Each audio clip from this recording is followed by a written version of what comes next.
जय Jinendra. Vardhman education and research institute की तरफ से आप सभी का बहुत बहुत स्वागत है।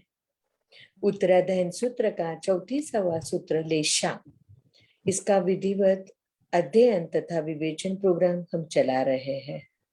आज हमारा 28वां क्लास है।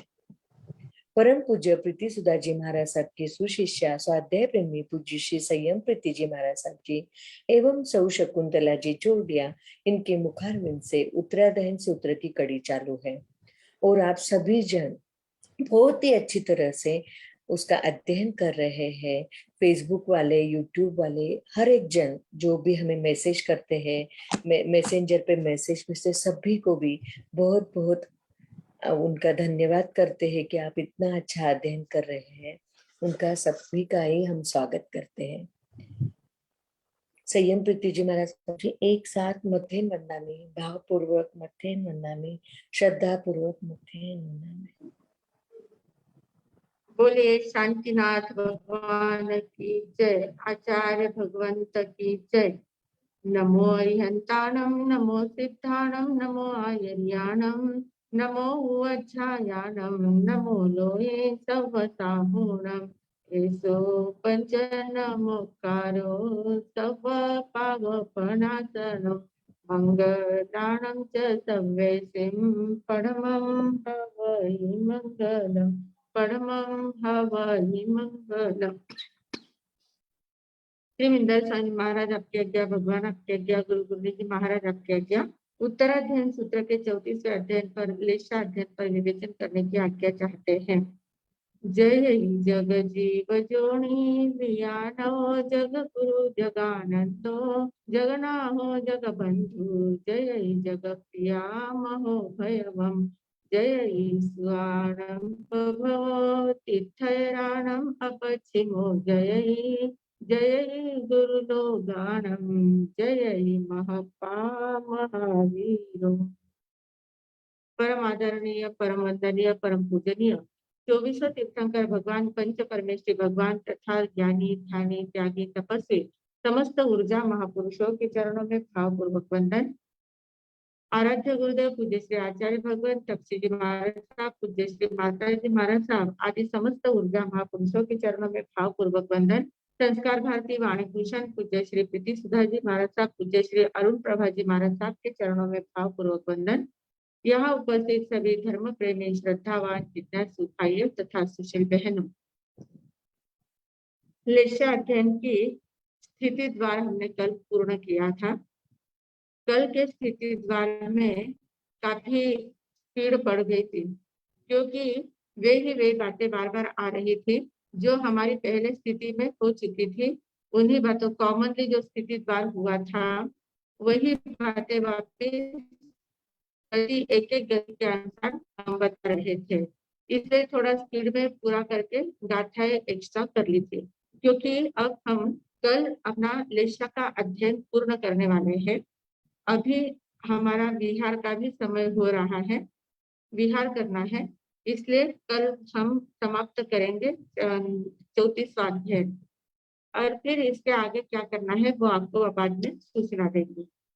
तो हमने लेशा का देखा था, कल स्थिति द्वार देखा था, आज है हमारा गति द्वार।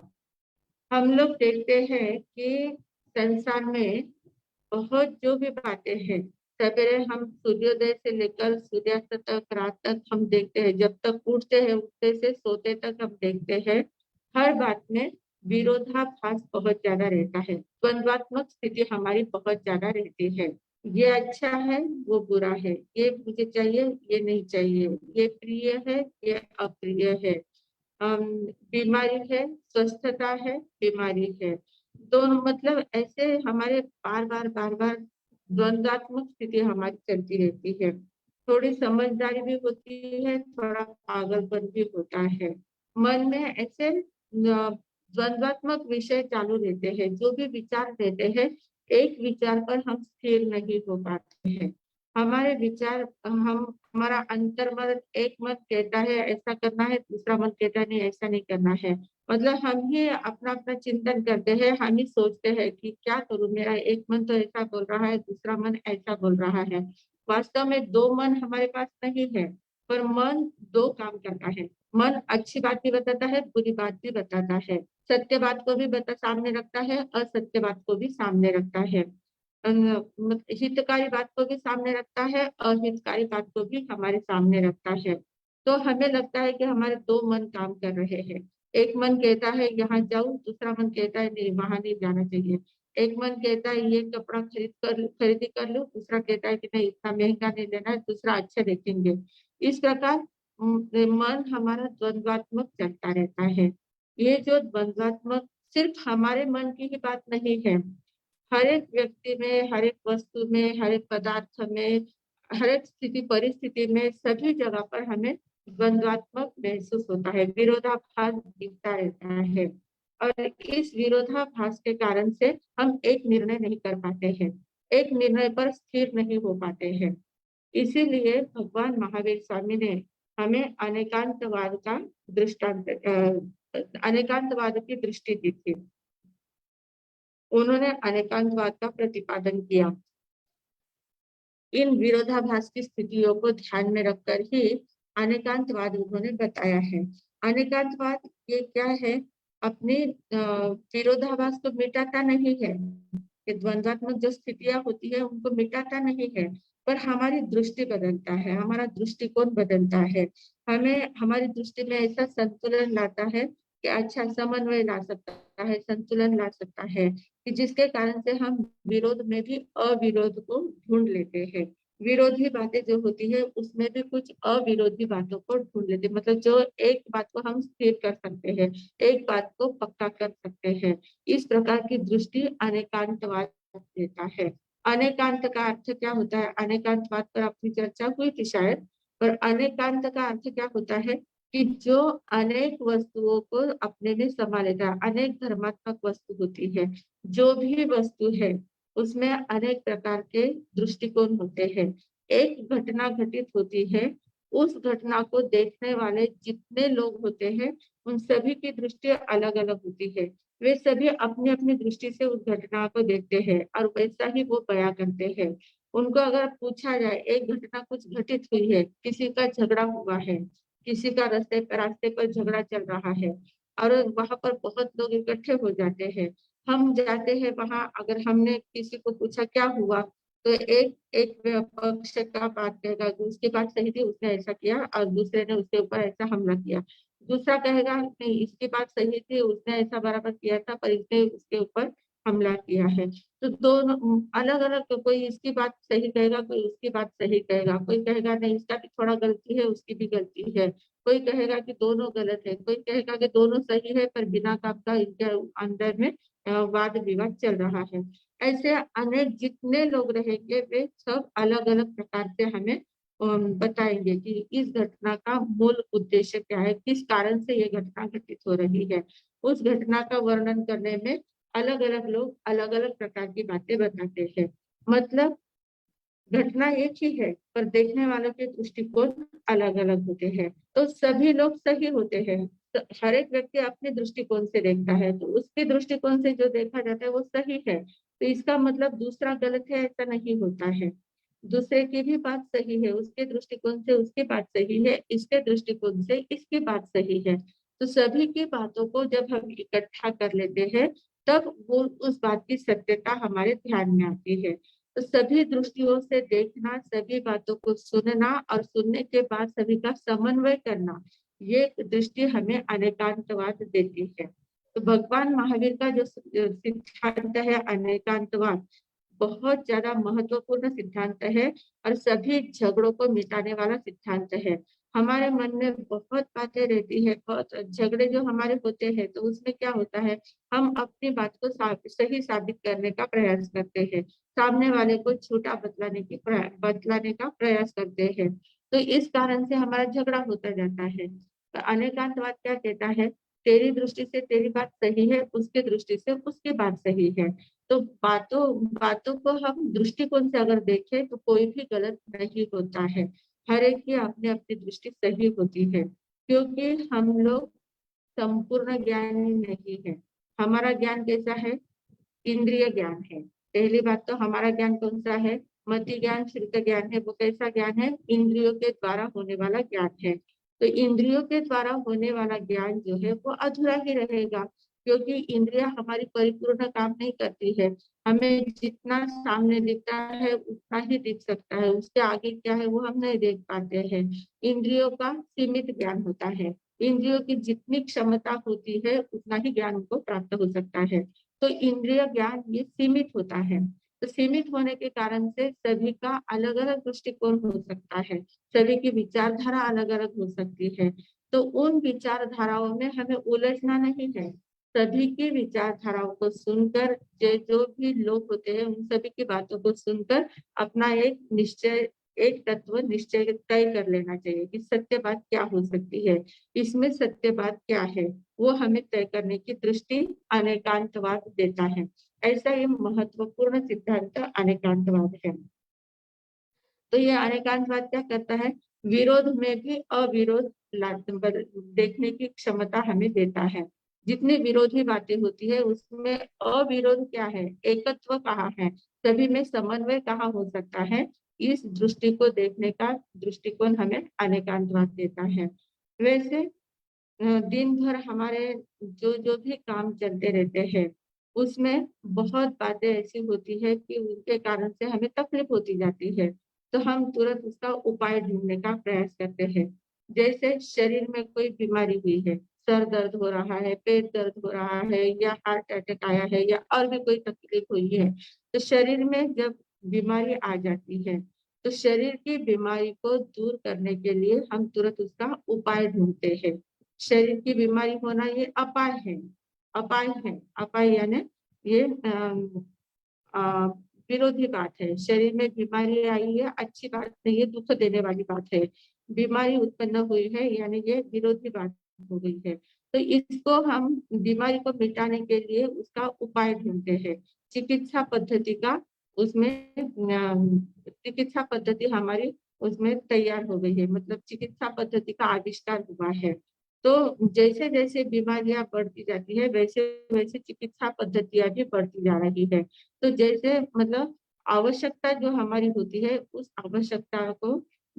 आवश्यकता ही हमारे आविष्कार की जननी होती है। आवश्यकता आविष्कार की जननी होती है। नया नया उपाय हम ढूंढते रहते हैं, नए नए आविष्कार हम निकालते रहते हैं, बुद्धि के द्वारा आविष्कार हमारे निकलते जाते हैं। तो जैसे शरीर बीमार हुआ तो उस बीमारी को, उस अपाय को दूर करने के लिए चिकित्सा का उपाय हम करते जाते हैं। मतलब ये विरोधाभास हुआ, बीमारी अपाय है और स्वस्थता उपाय है। स्वस्थता और बीमारी ये दोनों विरोधाभास है। तो जैसे बीमारी उत्पन्न हुई कि हम स्वस्थता का प्रयास करते हैं, स्वस्थता लाने का प्रयास करते हैं, तो ये विरोधाभास तत्व है। वैसे मन भी हमारा रुग्ण होता है, मानसिक रुग्णता हमारी आती रहती है। मन में बुरे विचार आते हैं, मन अस्वस्थ रहता है, मन अस्थिर हो जाता है, मन उदास हो जाता है, नर्वस हो जाता है, डिप्रेशन में चला जाता है। मन जैसा कुछ नहीं हुआ तो एकदम इतना ज्यादा नर्वस हो जाता है कि कुछ भी करने का मन नहीं करता है, एकदम उदासी छा जाती है। तो इसको कहते हैं मनोरुग्णता। मन मानसिक रुग्णता हमारी बढ़ती जाती है। तो मानसिक रुग्णता होना एक अपाय है। ये क्या है? एक अपाय है। और इस मानसिक रुग्णता को ठीक करना, मन को स्वस्थ रखना, प्रसन्न करना, उसके लिए कुछ प्रयास करना, ये उपाय कहलाता है। मतलब मानसिक अस्वस्थता अपाय है और मानसिक स्वस्थता करना उसका उपाय है। तो अब मानसिक स्वस्थता के लिए क्या करना है? मानसिक स्वस्थता, मन जब बहुत ज्यादा उद्विग्न हो जाता है, अस्थिर हो जाता है, चंचल हो जाता है, बहुत दुखी होता है, नर्वस हो जाता है, तो उस समय हमें दीर्घ श्वास लेना है। दीर्घ श्वास लेकर मन को थोड़ा शांत करना है। जिस कारण से वो अस्थिर हुआ है, जिस कारण से उदास हुआ है, उस कारण के मूल में जाकर हमें ढूंढना चाहिए कि क्यों मेरा मन इतना, इतनी सी बात के लिए मेरा मन इतना अस्वस्थ क्यों हो रहा है। तो उस बात के मूल तक पहुंचना है और मूल तक पहुंचकर उस बात की कितनी क्षणिकता है, कितनी दुर्बलता है, इतनी छोटी सी बात के लिए मैं क्यों इतना अस्वस्थ हो गया हूँ। इस प्रकार का चिंतन करके मन को वापस स्वस्थ बनाया जाता है। दीर्घ श्वास लेना है या थोड़ी सा ध्यान करना है, ध्यान में श्वास के ऊपर ध्यान करना है, या आनापान सती योग जिसको कहते हैं, प्राणायाम थोड़ा सा करना है, अनुलोम विलोम करना है, ऐसे अलग अलग प्रकार करने हैं।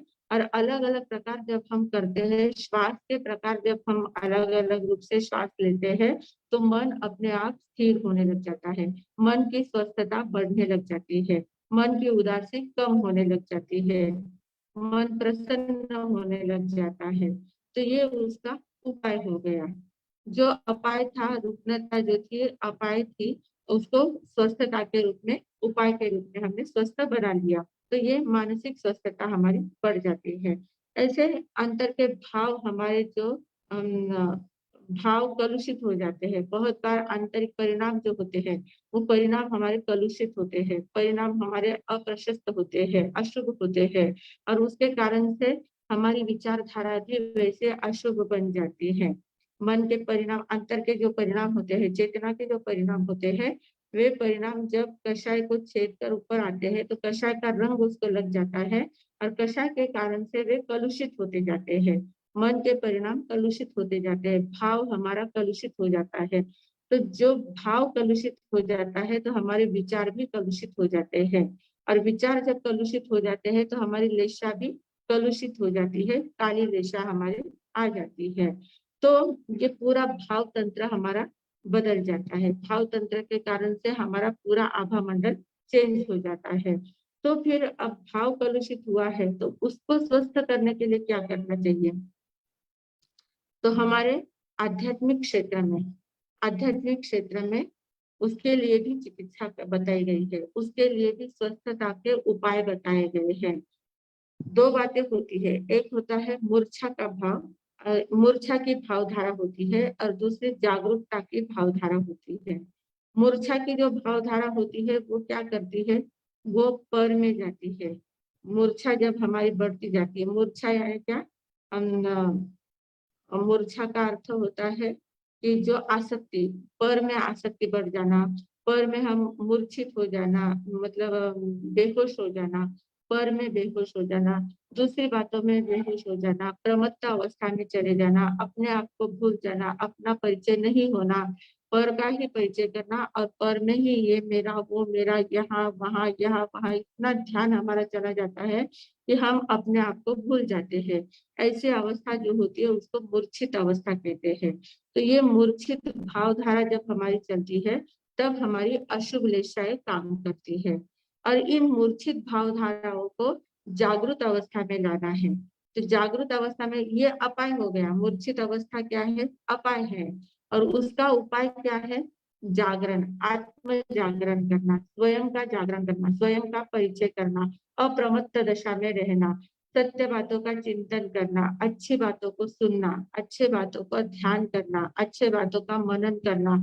इन बातों से हमारा क्या होता है, भावों में जो कलुषितता आई है, वो कलुषितता दूर हो जाती है, और मन भाव हमारे प्रशस्त हो जाते हैं, शुभ प्रभाव हो जाते हैं। तो ये उपाय, अपाय जो है, इनका उपाय भी होता है। तो बहुत बार क्या होता है, मन उद्विग्न है या भाव हमारे कलुषित है, तो उसके लिए एक और उपाय है, जैसे ध्यान उपाय है, श्वासोश्वास का ध्यान करना, ये एक उपाय है, प्राणायाम वगैरह ये एक उपाय है। उसके साथ दूसरा उपाय है शब्दों का उपाय। शब्दों के द्वारा भी हम अपने भावों को बदल सकते हैं, हमारे मन को भी स्वस्थ बना सकते हैं। शब्द में इतनी ज्यादा ताकत होती है, शब्द के कारण ही, शब्द से भी बहुत बड़ी चिकित्सा होती रहती है, और इसी शब्द के कारण से ही मंत्र इजाद हुए हैं, मंत्रों की शक्ति पद्धति इजाद हुई है।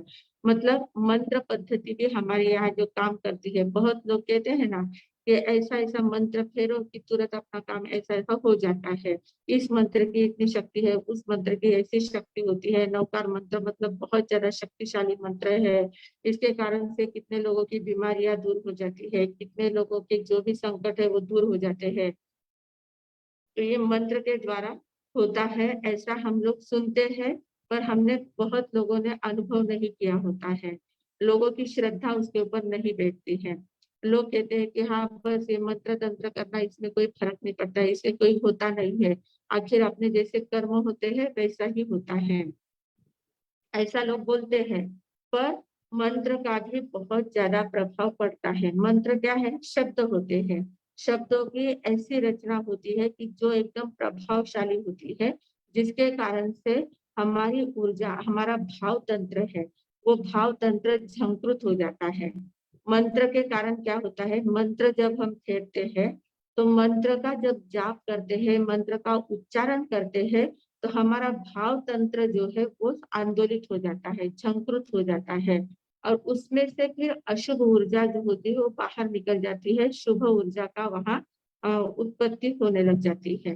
तो इस प्रकार मंत्र बहुत बड़ा काम करता है। तो मंत्र तो काम करता ही है, हमारे शब्द भी बहुत काम कर जाते हैं। सादे शब्द होते हैं, हम बोलते हैं ना, एक शब्द करे औषधि, एक शब्द करे घाव। शब्द समारे बोलिए, शब्द को हाथ न पाओ, एक शब्द करे औषधि, एक शब्द करे घाव। तो शब्द हमारे हृदय को छेद भी सकते हैं, और शब्द हमारे हृदय को शक्तिशाली भी बना सकता है, प्रसन्न भी बना सकता है, मन को प्रसन्न भी बना देता है, हमारी बीमारी को भी दूर कर सकता है, इतनी ताकत शब्द में होती है। एक व्यक्ति ऐसे ही था जो बहुत ज्यादा बीमार था।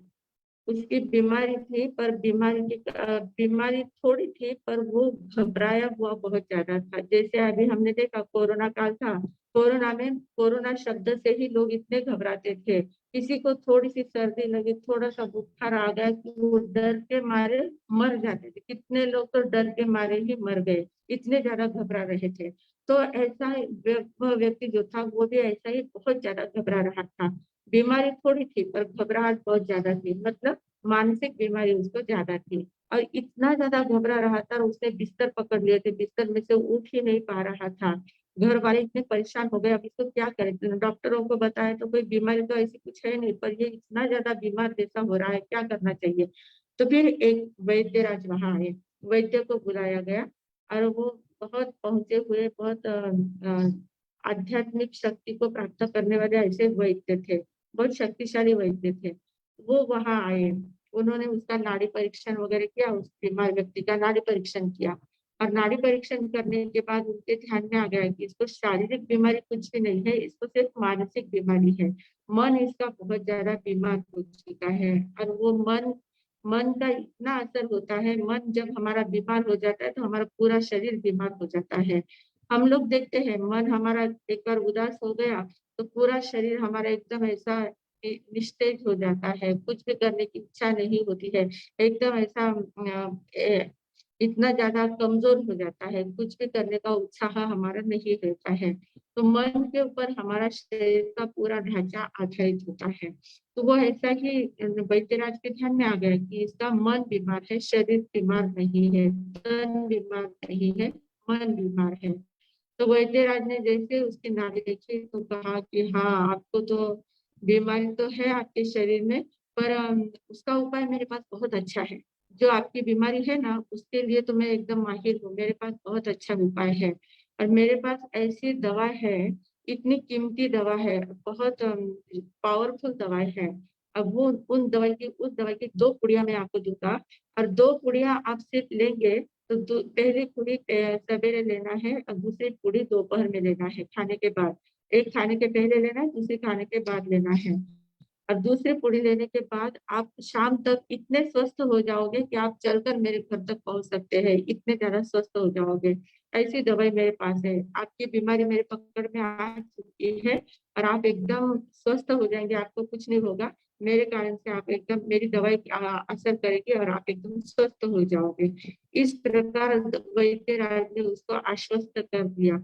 जब डॉक्टर लोग, वैद्य लोग ऐसा आश्वस्त भरी बात हमें कहते हैं, तो वहां वहीं पर बीमारी की जो बीमार व्यक्ति होता है उसकी आधी बीमारी खत्म हो जाती है।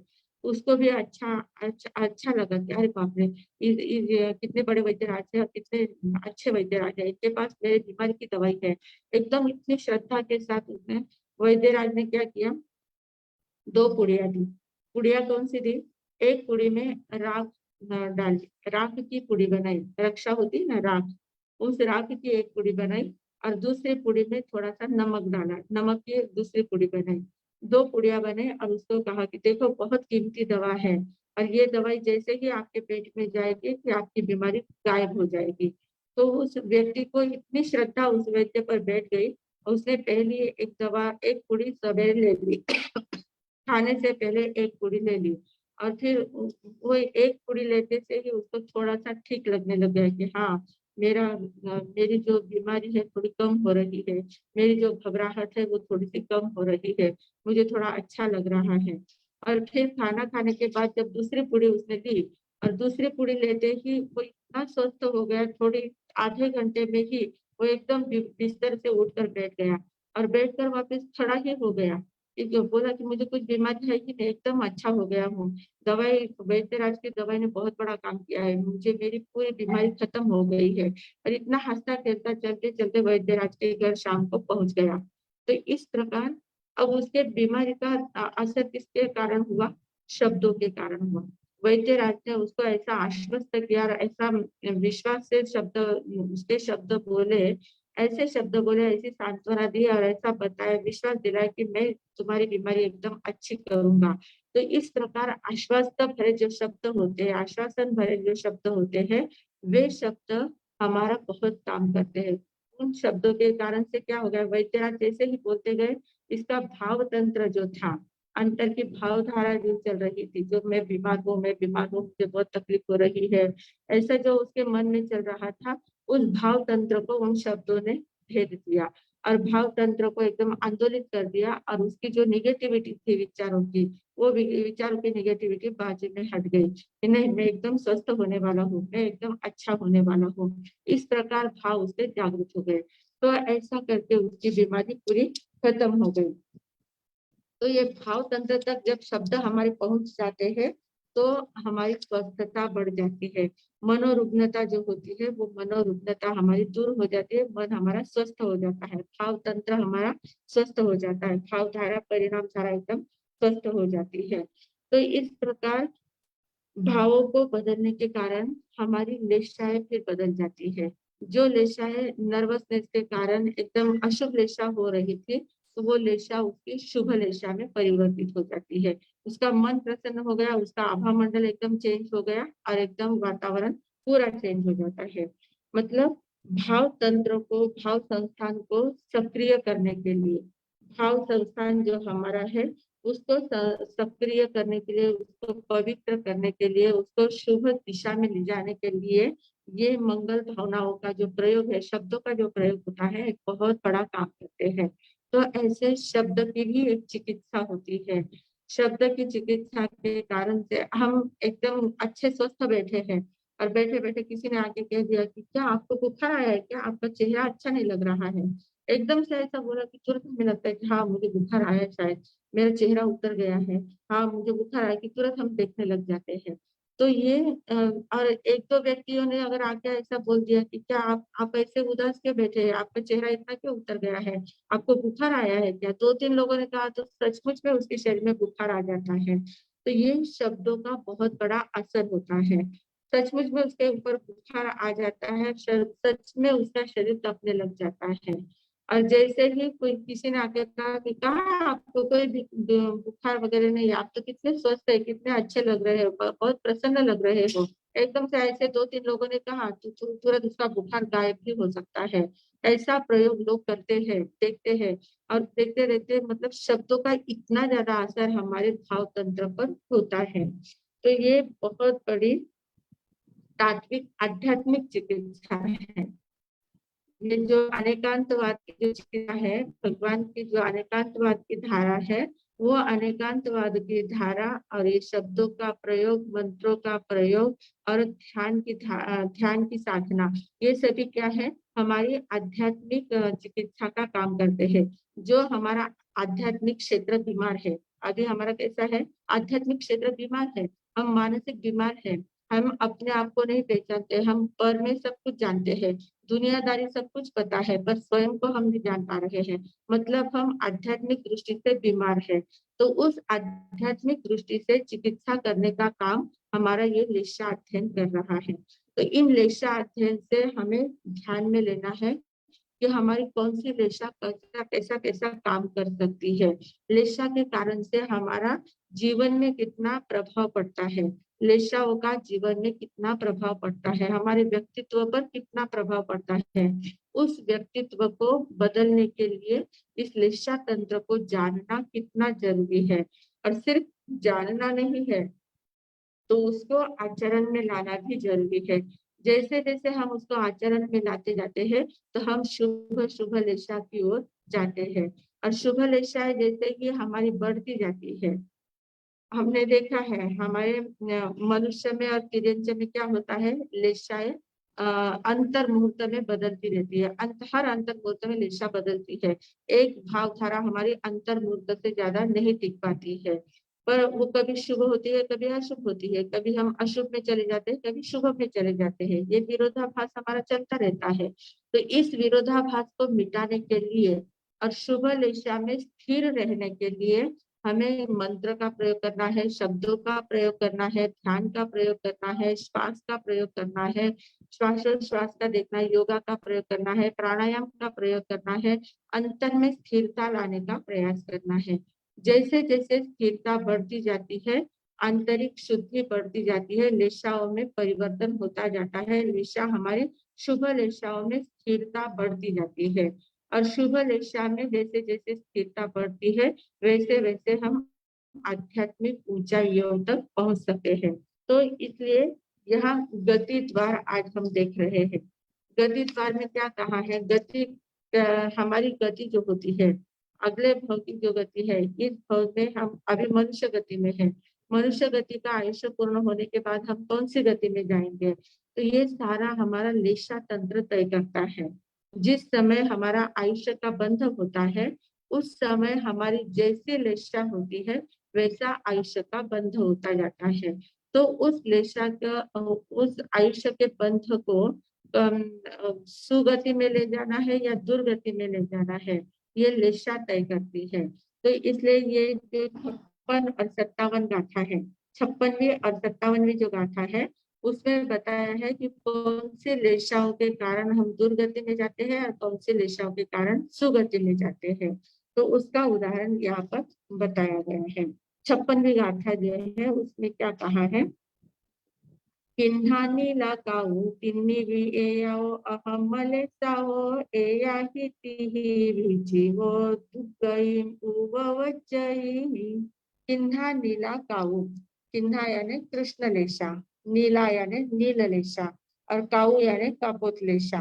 तिन्नी भी एयाओ अहम लेसाओ, ये तीनों ही, ये तीनों जो लेशाएं हैं, ये तीनों लेशाएं अहम लेसाओ अधर्म लेशाएं हैं। अधर्म लेशा है। अधर्म लेशा क्यों है, इनको अधर्म लेशा कही गई है। अधर्म लेशा क्यों कही गई है, क्योंकि इन तीनों लेशाओं का जब उदय होता है, तब हमारे मन के जो परिणाम होते हैं वो संक्लिष्ट परिणाम होते हैं, क्लिष्ट परिणाम होते हैं। रौद्र ध्यान युक्त परिणाम होते हैं, आर्त ध्यान युक्त परिणाम होते हैं, हिंसात्मक परिणाम होते हैं, दूसरों को ठगने के परिणाम होते हैं, अहंकार कषाय युक्त परिणाम होते हैं। तो इस कारण से क्या होता है, पाप बंध करने वाले परिणाम होते हैं। इन तीनों लेशाओं के जब उदय आता है, तब हमारे परिणाम जो होते हैं वे पाप कर्म का बंध करने वाले परिणाम होते हैं। इसलिए इन तीनों को अधर्म लेशा कहा गया है। इन अधर्म लेशाओं में क्या होता है, ये अधर्म लेशाएं प्रायः एआई तिहिरी जीव दुर्गयिम पूर्ववज्जयी, ये दुर्गति में ले जाने वाली लेशाएं हैं। एआई तिहिरी जीवो, ये तीनों ही लेशाएं जो है वो जीवो यानी जीव को दुर्गयिम पूर्ववज्जयी, दुर्गति में ले जाते हैं। ये तीनों तीनों ही अधर्म लेशाएं, इन तीनों से जीव अनेक बार दुर्गति में जाता है, अनेक बार दुर्गति में जाता है। दुर्गति कौन सी है, या तो नरक गति या तिर्यंच गति, इन दो गतियों को दुर्गति कहा गया है। मनुष्य गति और देवगति को सुगति कहा गया है। पर यहाँ क्या कहा, ये तीनों ही भी जीव है। मतलब ये तीनों भी लेशाएं जो होती है वे दुर्गति में भी ले जा सकती है। मतलब दुर्गति में भी ले जाती है, मतलब दुर्गति में ही ले जाती है ऐसा नहीं कहा, दुर्गति में भी ले जाती है। तो ये अप्रशस्त लेशाएं है। पहली बात, अप्रशस्त लेशाओं के कारण दुर्गति होती है।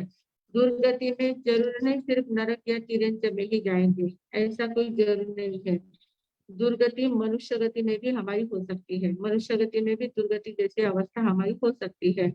जैसे मनुष्य गति में जन्म लिया है, मनुष्य गति का बंध किया था इसलिए मनुष्य गति में जन्म लिया है, पर अप्रशस्त लेशाओं के कारण, अशुभ लेशाओं के कारण वो मनुष्य कहाँ जन्म लेगा, एकदम ऐसे गरीब घर में, एकदम हिंसक वृत्ति जो है, कसाई का घर है या चांडाल वृत्ति का घर है, जहाँ पर सवेरे उठते से ही झगड़े फसाद होते रहते हैं, एकदम अनाज जैसा घर है, ऐसे घरों में, एकदम झोपड़पट्टी में, ऐसे स्थान पर उसका जन्म होगा। तो ऐसे स्थान पर भले मनुष्य है पर वो कैसा कहलाएगा, दुर्गति युक्त ही कहलाएगा, क्योंकि उसकी सुगति नहीं कहलाएगी, उसको संस्कार ही नहीं मिल पाते हैं, संस्कारहीन घर में वो जन्म लेता है। संस्कारहीन घर में जन्म लेगा तो वो दुर्गति जैसा ही उसका जीवन होगा, और ऐसा हिंसात्मक कार्य करेगा, चोरों के जैसा चोरी करेगा, डाका बहुत बड़ा डाकू बन जाएगा या कसाई बनेगा, इतने जीवों की हिंसा करेगा, ऐसे ये सारे कार्य करने वाला दुर्गति वाला कहलाता है। दूसरा दुर्गति और कौन सी कहलाएगी, मनुष्य गति में जन्म लिया है पर जन्मते से ही उसकी माँ की मृत्यु हो जाती है, या उसके शरीर में ऐसी कुछ बीमारी होती है कि उस बीमारी के कारण से वो जिंदगी भर बीमार बीमार ही रहता है, कभी स्वस्थता उसको मिलती ही नहीं है। ऐसा इतनी ज्यादा उसकी हालत खस्ता हो जाती है, पैसों का इतना अभाव होता है, परिवार का अभाव हो जाता है, इंद्रियों का अभाव हो जाता है, किसी को आंखें ही नहीं होती है, किसी को कान नहीं होते हैं, सुनना नहीं आता है, कोई मूक बधिर हो जाता है, कोई अंधा हो जाता है, कोई लूला लंगड़ा हो जाता है, अपंग हो जाता है, अपाहिज हो जाता है। इस प्रकार उसकी ऐसी अवस्था होती है कि वो दुर्गति जैसी अवस्था है। मनुष्य गति सुगति है, पर मनुष्य गतियों में भी ऐसी जो अवस्था होती है वो दुर्गति जैसी कहलाती है।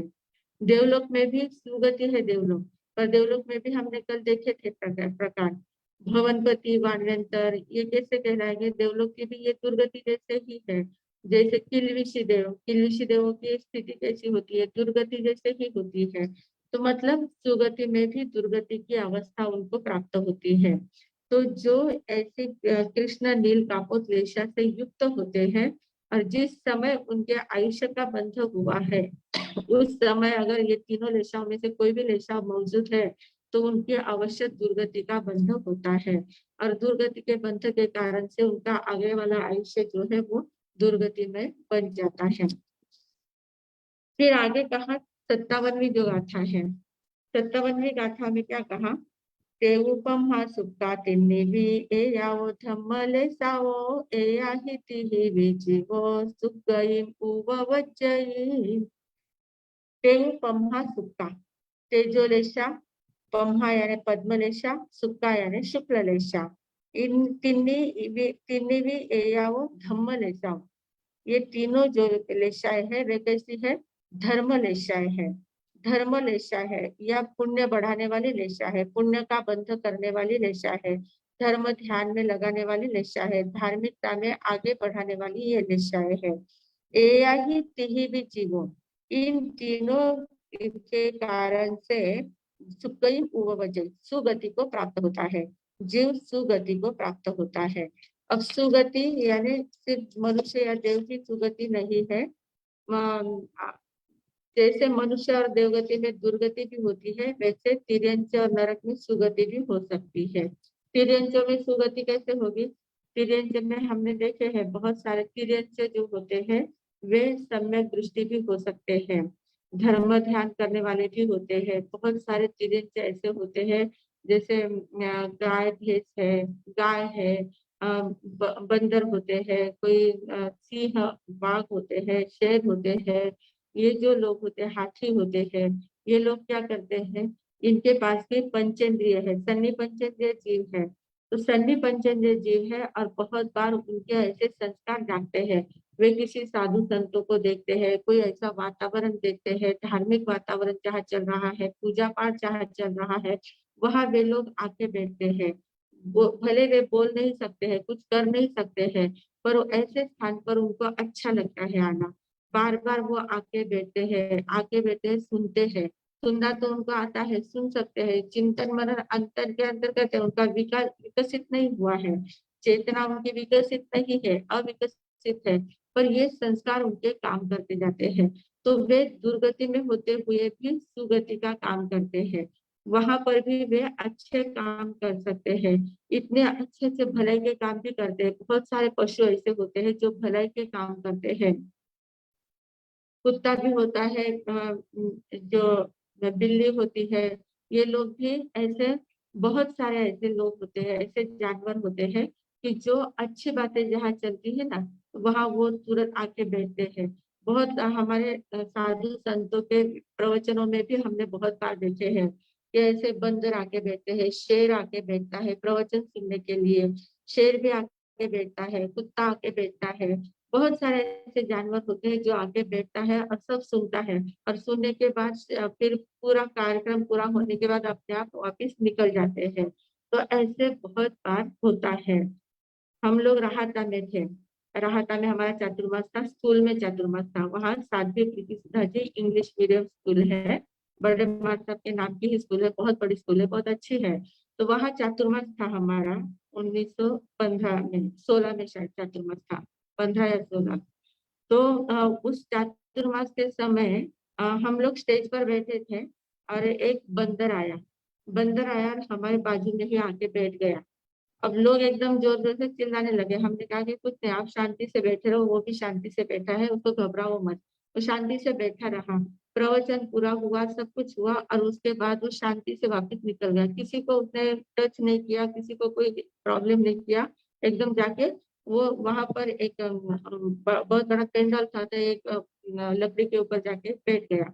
और फिर हम लोग जैसे ही वहां से निकल गए, हमारा प्रवचन सब पूरा हो गया, हम लोग निकल गए, तो बड़े मास्टर का सिंहासन था और सामने माइक रखा हुआ था, तो वो वैसे ही था। हम लोग जैसे ही निकल गए, तो वो बंदर वहां आया और बड़े मास्टर के सिंहासन पर बैठा और माइक में मुंह डालता है, माइक के सामने ऐसा मुंह करके कुछ बोल रहा था, पर हम कुछ समझ में नहीं आ रहा था। सब लोग आजू बाजू खड़े होके सब देख रहे थे। मतलब ये उनके संस्कार होते हैं।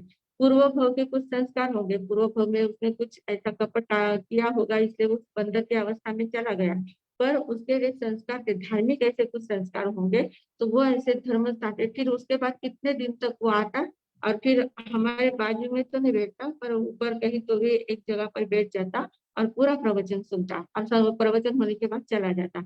इस प्रकार बहुत बार ऐसे हमने देखे हैं। आते हैं जो पशु होते हैं वो आते हैं, संस्कारी जो होते हैं, जिनके पूर्वज के संस्कार होते हैं, वे आते हैं और वो सुनते हैं, धर्म ध्यान करते हैं। तो ऐसे भी पशुओं में इनकी सुगति कहलाती है। वो भले ही पशु की योनि में है, पर वो सुगति में है। तो जो उन्होंने उनके आयुष्य के बंध के समय ऐसा कुछ कपट कुछ किया होगा, इसलिए उनको तिर्यक जगति प्राप्त हो गई है, पर उन्होंने जिंदगी भर शुभ लेशाओं की बहुत आराधना की होगी, शुभ लेशाओं बहुत ज्यादा भाई होगी, तो इस शुभ लेशाओं के कारण से ऐसे कर्म बनते हैं कि उनको अच्छी बातें अच्छी लगती है। ऐसे ही नरक गति में भी हमने देखा है, कृष्ण महाराजा है, श्रेणिक राजा है, ऐसे ऐसे लोग हैं जो नरक गति में गए हैं, इतने ज्यादा धार्मिक थे, सम्यक है, सम्यक भी है, पर गति उनकी नरक हो गई है। और नरक गति में जाने के बाद भी वे वहां के वातावरण जैसे नहीं बनते, वे अपने आप में स्थिर रहते हैं, उनके ऊपर उसका असर नहीं होता है, वे अपनी साधना में रहते हैं। तो वहां का सब कुछ सहन करते हैं, दुख सहन करते हैं, पर वे अपने आप में स्थिर रहते हैं, मतलब वहां पर भी वो उनकी सुगति होती है। तो ऐसे गति सिर्फ नरक तिर्यंचक दुर्गति है, मनुष्य देवता सुगति है, ऐसा नहीं है। कौन सी भी गति में जाए, तो जो धर्म लेशा वाले हैं, 3 लेशा जो है, जो प्रशस्त लेशाएं है, जिनके कारण से मन के परिणाम शुभ होते हैं, असंक्लिष्ट होते हैं, विशुद्ध होते हैं, और प्रशस्त परिणाम होते हैं, वे लोग धर्मलेशाएं कहलाती है। और इन धर्मलेशाओं में जीने वाले वो कौन सी भी गति में जाए वो सुगति में परिवर्तित हो जाती, सुगति उनके लिए वो सुगति बन जाती है। और अधर्मलेशाओं की साधना करने वाले अच्छी गति में भी गए तो भी उनके लिए वो दुर्गति साबित होती है। तो इस प्रकार इन दो गाथाओं में सुगति और दुर्गति, सुगति का कारण धर्मलेशा है और दुर्गति का कारण अधर्मलेशा है। पहली 3 लेशाएं अधर्मलेशा है और दूसरी 3 लेशाएं धर्मलेशाएं है। तो वैसा उन्होंने उसका वर्णन किया है कि ऐसे ऐसे लेशाओं के कारण से हमारी गति होती है। गति कौन सी होती है, सुगति या दुर्गति होती है। 2 ही गतियां बताई है, सुगति या दुर्गति। तो कौन सी भी गति में जाए वहां पर वो अपनी सुगति बना लेता है, कौन सी गति में जाए तो दुर्गति भी बना लेता है। हाँ, रावण भी भावी तीर्थंकर है, अभी भले नरक में है पर भावी तीर्थंकर बनने वाले हैं। तो सैनिक राजा भी तीर्थंकर बनने वाले हैं, कृष्ण महाराजा भी तीर्थंकर बनने वाले हैं। तो ये तीर्थंकरों की आत्माएं हैं, तीर्थंकर बनने वाले हैं, पर अभी वो नरक गति में है। फिर भी वो वहां पर उनकी वो सुगति कहलाती है, क्योंकि वो भावी तीर्थंकर है। तो उनकी आत्मस्थिति जो है, आत्म परिणाम जो है वो बहुत उच्च स्तर का होता है, क्योंकि उनको सम्यक दर्शन हो चुका है।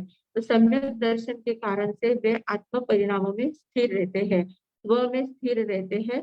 पर में कितना भी उनको दुख रहा तो वो शरीर को दुख हो रहा है, अपने मुझे नहीं दुख हो रहा है, मेरी आत्मा को कोई दुख नहीं हो रहा है, इस प्रकार का चिंतन उनका रहता है। और वो वहां पर उनकी आंतरिक साधना चलती रहती है।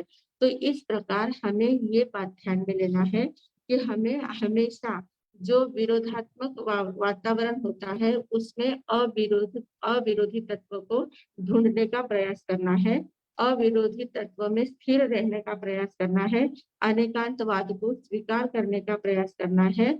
और उसके कारण से हमारी और प्रयास हमारा ज्यादा से ज्यादा क्या करना है, हमारा जो परिवर्तन अंतर मुहूर्त में जो लेशाएं परिवर्तित होती है, तो अशुभ लेशाओं में कम से कम रहे और शुभ लेशाओं में ज्यादा से ज्यादा हम टिके रहे, स्थिर होने का प्रयास करें।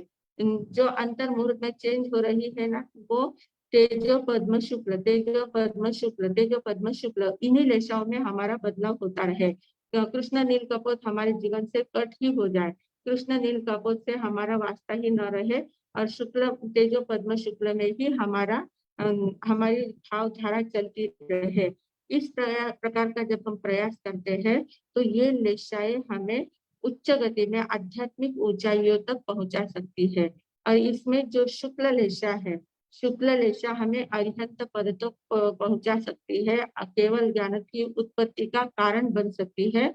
और उसके कारण से शुक्ल लेशा के कारण से हम सिद्ध गति में भी प्राप्त जा सकते हैं, सिद्ध गति तक वो पहुंचा सकती है, इतनी ताकत शुक्ल लेशा में होती है।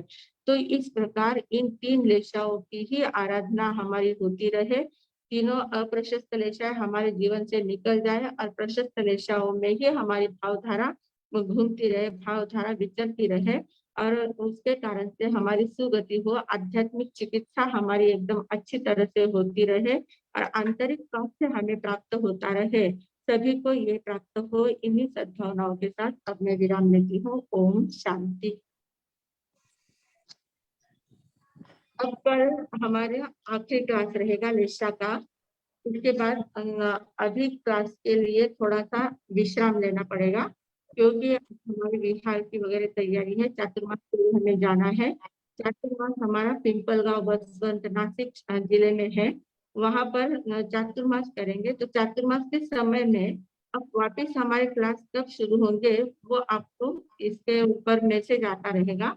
और आगे का जो क्लास हमारा लेना है, आगे जो हम क्लास लेने वाले हैं उस क्लास में हम सोच रहे हैं कि हम 12 चिंतन करेंगे। 12 व्रत कैसे होते हैं, 12 व्रत क्यों लेने हैं, 12 व्रतों के प्रकार क्या होते हैं, 12 व्रत यानी क्या होते हैं, और उनके बारे में चिंतन करेंगे। और जो अब तक हमने सुना है, जो ज्ञान के रूप में हमने ग्रहण किया है, उसको अब आचरण के रूप में भी लाना है। ज्ञान के रूप में जो क्योंकि ज्ञान, दर्शन और चारित्र तीनों हमारा 3 रत्न है। ज्ञान, दर्शन और चारित्र। सिर्फ आचरण के बिना ज्ञान जो है वो पंगु कहलाता है, और ज्ञान के बिना जो आचरण होता है वो अंधा कहलाता है।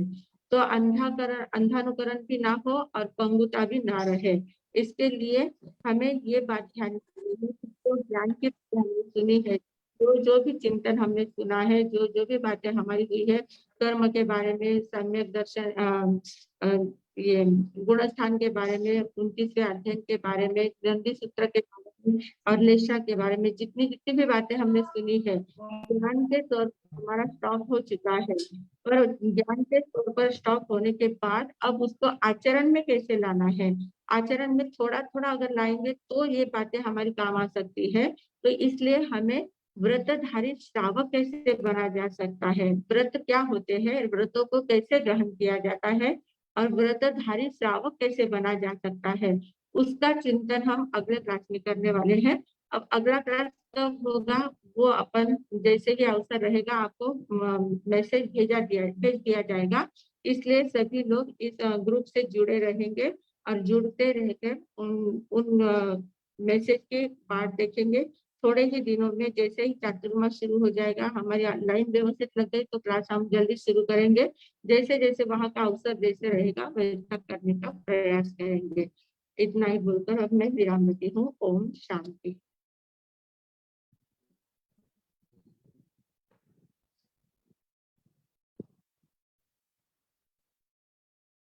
सकुताई है क्या?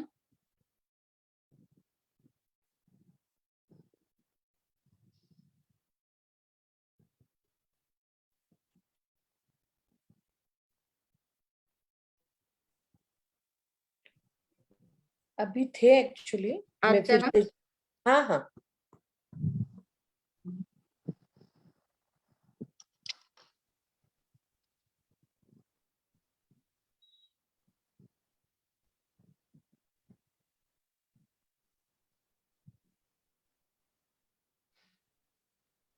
अनम्यूट किया है।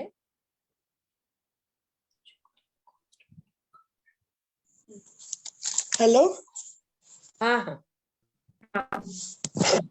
आवाज आ रही है क्या? हाँ हाँ, आ रही है। हाँ।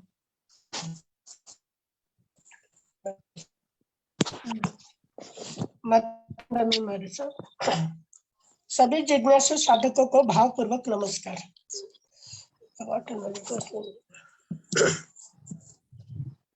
कई दिनों से हम लेशा तंत्र को जानने का प्रयास किया है। हमारे साथ में बहुत अच्छी तरह से हमें समझाया है और सभी अभी आवाज आ रही है मेरी? हाँ हाँ। बहुत महत्वपूर्ण बातें आज हमने जानी है। कल भी हमारे साहब ने जो बातें बताई थी कि मनुष्य के पास 3 प्रकार की विशेष शक्तियां होती है। जैसे कल बताया था, ज्ञान संपन्न, चैतन्य संपन्न, आनंद संपन्न, शक्ति संपन्न, चैतन्य संपन्न और आनंद संपन्न।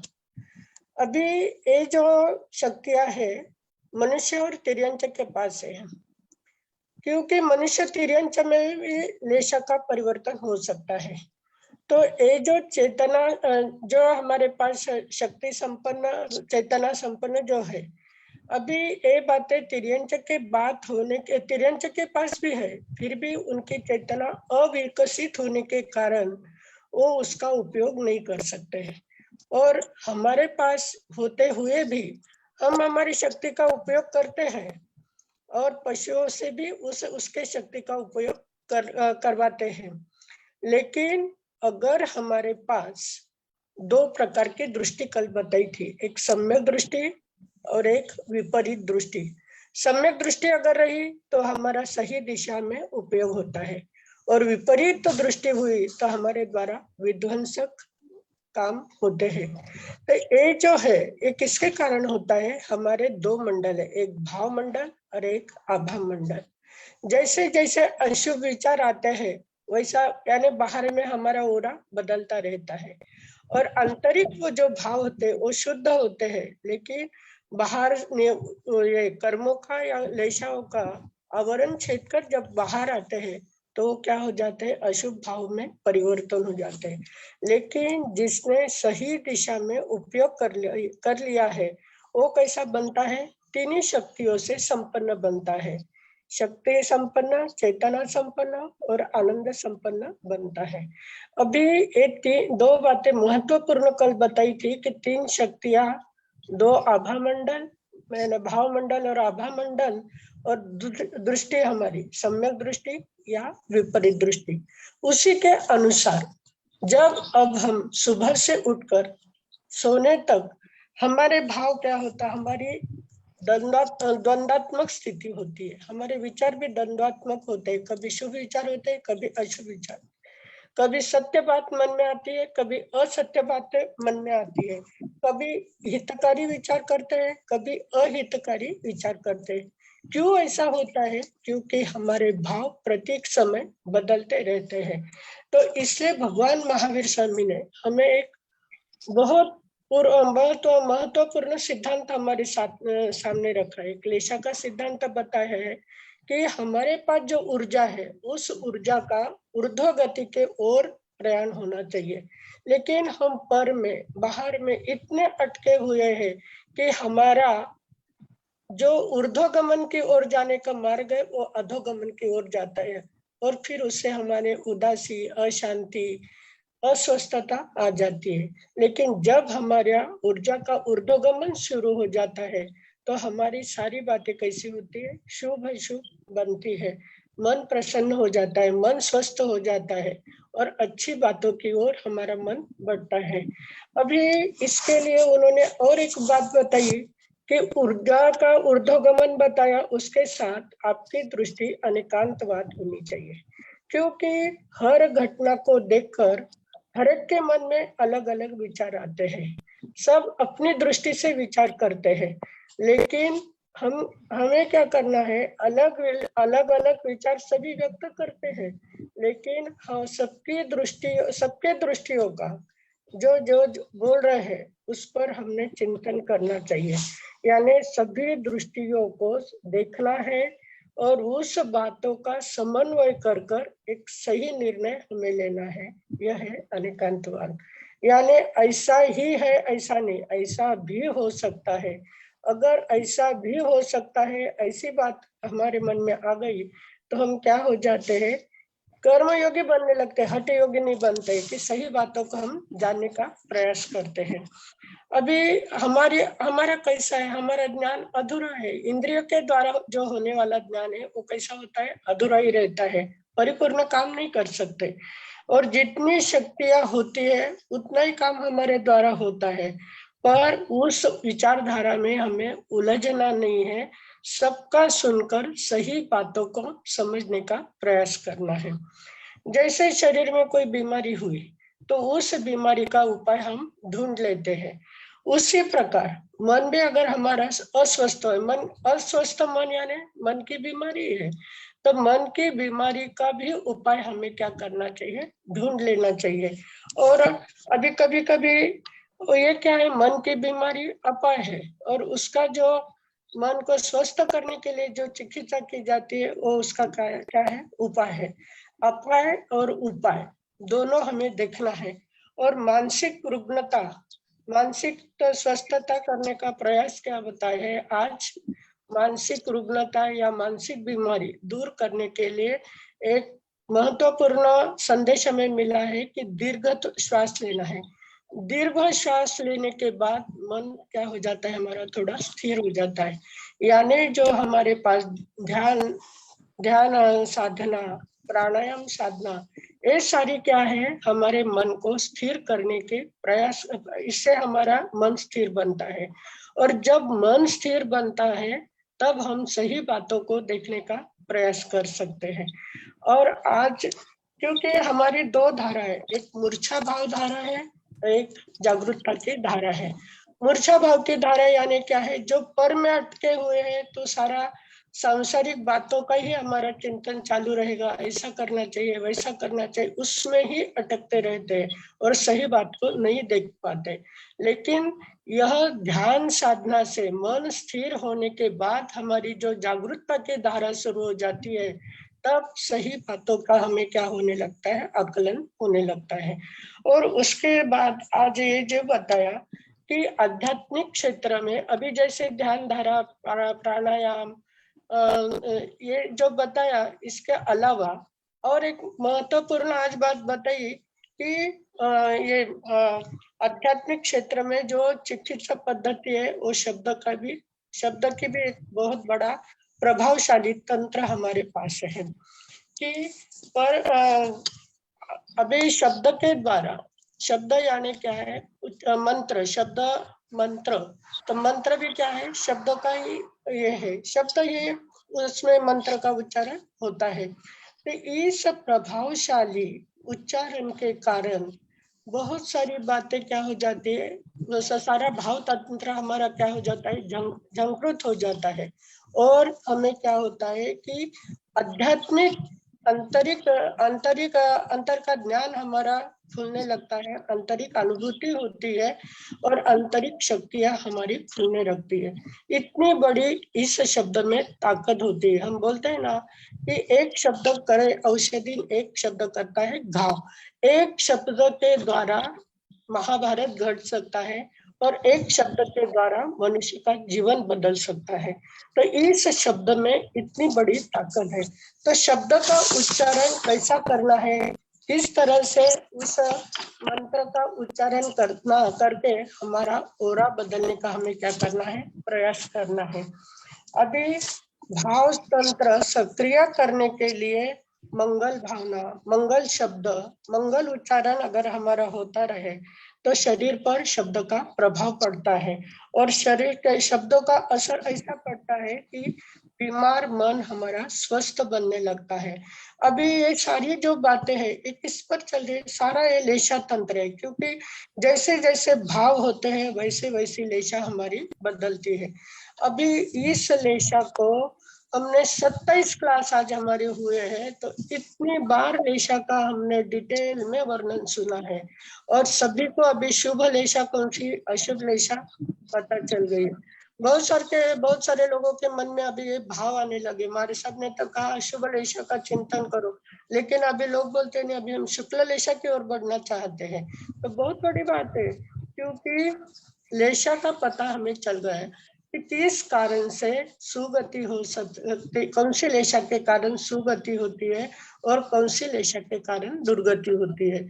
अभी किसी को नींद में भी पूछा तो बताएंगे कि कृष्ण नील का पोते अशुभ लेशा है, इसके कारण दुर्गति होने वाली है। तेजो लेशा, पद्म लेशा, शुक्ल लेशा, ये शुभ लेशा है, ये धर्म लेशा है, इसके कारण हमारा जीवन क्या है, सुगति में ही जाएगा। लेकिन आज दो बातें बहुत ध्यान में आई कि मनुष्य जन्म मिलने के बाद भी दुर्गति की अवस्था कैसे होती है। कि देखो, यानी इतना शुभ कर्म के, शुभ चिंतन चला होगा, शुभ बातें हुई होगी, तब उसको मनुष्य जन्म तक वो पहुंचा।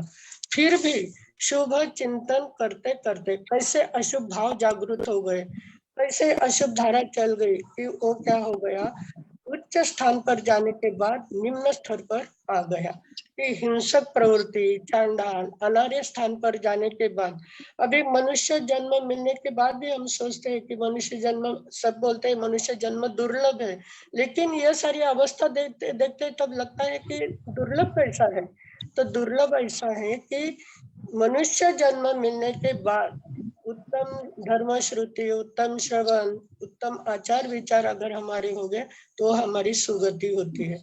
और तिर्यंच के बारे में भी बताया कि तिर्यंच में जाने के बाद भी पूर्व जन्म के अगर संस्कार जागृत हो गए तो तिर्यंच भी किस तरह से धर्म ध्यान करते हैं, इसका उदाहरण भी आपने सुना है। और बहुत सारे ऐसे उदाहरण सभी ने देखे होंगे, सभी ने सुने होंगे।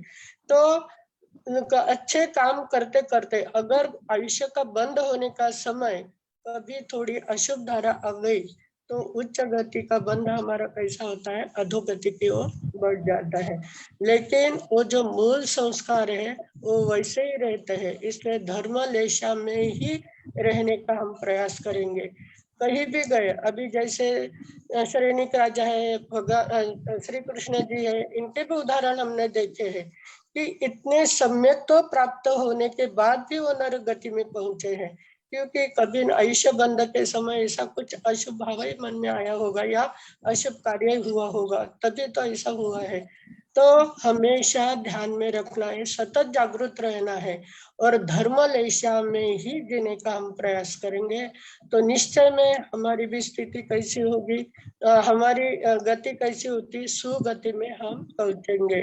और सुगति में पहुंचते अभी लेशा बताइए कि तेजोलेशा, पद्मलेशा और शुक्ल लेशा। शुक्ल लेशा केवल ज्ञान का कारण बन सकती है। तो तेजोलेशा और पद्मलेशा में जाने का हमारा प्रयास जारी शुरू हो गया है, लेकिन यहाँ तक रुकना नहीं है, आगे बढ़ने का। यानी शुभ शुभतर में हम पहुंच गए, लेकिन शुभतम होने का प्रयास करेंगे तो निश्चय में हमारा जन्म सार्थक, मनुष्य जन्म सार्थक होगा और हमारा जो ध्येय है उसमें वह पूर्ण हम प्रयास करेंगे। इसी मंगल भावना के साथ मैं विराम लेती हूँ।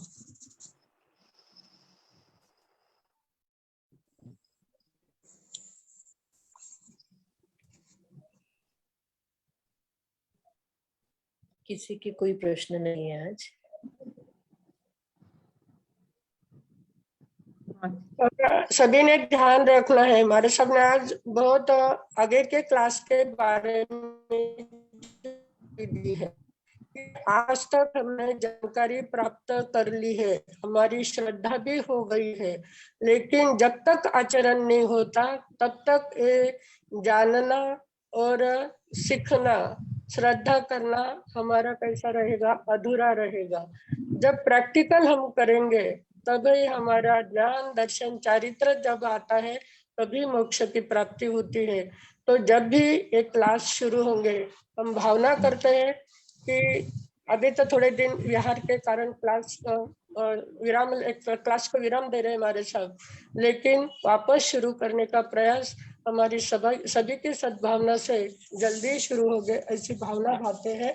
लेकिन जब भी क्लास शुरू होंगे तभी जितने भी श्रोतागण, जितने भी हम सारे विद्यार्थी सुन रहे हैं, तो उसको व्रतधारी श्रावक बनने का बहुत बड़ा मौका हमें मिलने वाला है।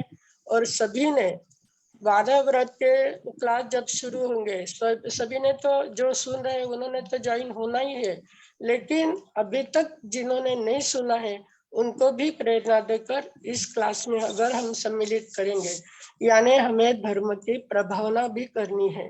धर्म की प्रभावना करते करते स्वयं भी आगे बढ़ेंगे, औरों को भी बढ़ाएंगे। इसी मंगल भावना के साथ मैं विराम लेती हूँ। हमारे साथ मंगल पाठ पचकाने में